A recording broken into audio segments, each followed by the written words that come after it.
গলদা চিংড়ির কথা মাথায় আসলেই প্রথমেই মনে পড়ে যে গলদা চিংড়ির মালাইকারি। তো সবসময় তো গলদা চিংড়ির মালাইকারি খাওয়াই যায়, তাই আজকে ভাবলাম খুব সহজ আর ঝটপট বানানো যায় এমন কিছু রান্না ট্রাই করা যায়। তাই আজকে বানিয়ে নিয়েছি গলদা চিংড়ির ঝাল। তো কী করে বানাই চলো দেখো। প্রথমে মাছগুলোকে খুব ভালোভাবে ধুয়ে নিয়েছি, তারপরে মাছগুলোতে নুন আর হলুদ মাখিয়ে রেখে দিয়েছি। এরপর একটা কড়াইয়ের মধ্যে বেশ খানিকটা সর্ষের তেল গরম করে নিয়েছি।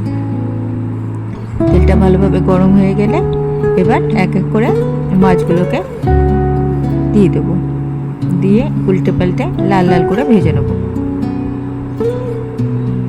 খুব বেশিক্ষণ কিন্তু কড়াভাবে ভাজা চলবে না, কেননা চিংড়ি মাছ খুব কড়া করে ভাজলে খুব টাইট হয়ে যায়, তাহলে খেতে ভালো লাগে না। তার জন্য একটু উল্টে পাল্টে লাল লাল রং ধরে গেলেই মাছগুলোকে আমি তুলে নেবো এক এক করে। আমাদের মাছগুলো ভাজা হয়ে গেছে। এইভাবে সমস্ত মাছগুলো আমি এক এক করে ভেজে নিয়েছি। এবার ওই মাছ ভাজার তেলের মধ্যে দিয়ে দেবো বেশ খানিকটা পেঁয়াজ বাটা। পেঁয়াজ বাটাটাকে দিয়ে খুব ভালোভাবে কষিয়ে নেবো। পেঁয়াজ বাটাটা ভালোভাবে কষানো হয়ে গেলে এবার দিয়ে দেবো রসুন বাটা আর দিয়ে দেবো আদা বাটা। আদা রসুন বাটাটাকেও পেঁয়াজের সঙ্গে খুব ভালোভাবে কষিয়ে নেবো।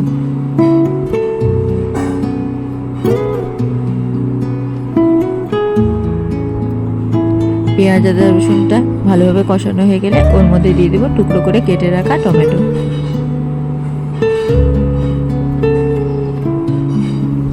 টমেটোটাও ভালোভাবে নাড়াচাড়া করে এবার ওর মধ্যে দিয়ে দেবো স্বাদ মতন লবণ, দিয়ে দেবো পরিমাণ মতন হলুদ।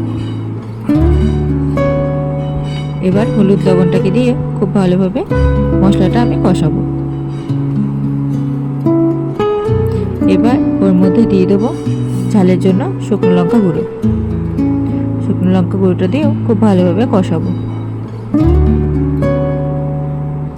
ভালোভাবে কষাবো যতক্ষণ না পর্যন্ত টমেটোটা গলে আসে। আমাদের টমেটোটা খুব ভালোভাবে গলে এসেছে। এবার ওর মধ্যে দিয়ে দেবো পরিমাণ মতন জল।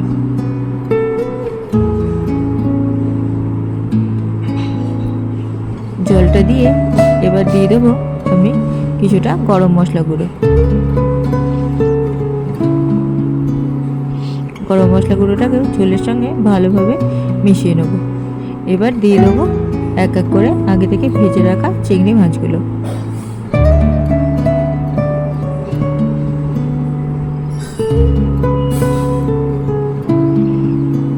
চিংড়ি মাছগুলোকে দিয়ে খুব ভালোভাবে এবার ফুটিয়ে নেব। দেখো আমাদের গ্রেভি খুব ভালোভাবে ফুটে উঠেছে আর মাছগুলোও সিদ্ধ হয়ে গেছে। এবার নামানোর আগে কিছুটা ধনেপাতা ছড়িয়ে নাড়িয়ে চাড়িয়ে নামিয়ে নেব। দেখলে তো কত সহজেই গলদা চিংড়ির এই রেসিপিটা আমি তৈরি করে নিলাম। তোমাদের যদি এই রেসিপিটা ভালো লেগে থাকে তাহলে প্লিজ বাড়িতে একবার এরকমভাবে খুব সহজেই গলদা চিংড়ি বানিয়ে নিও।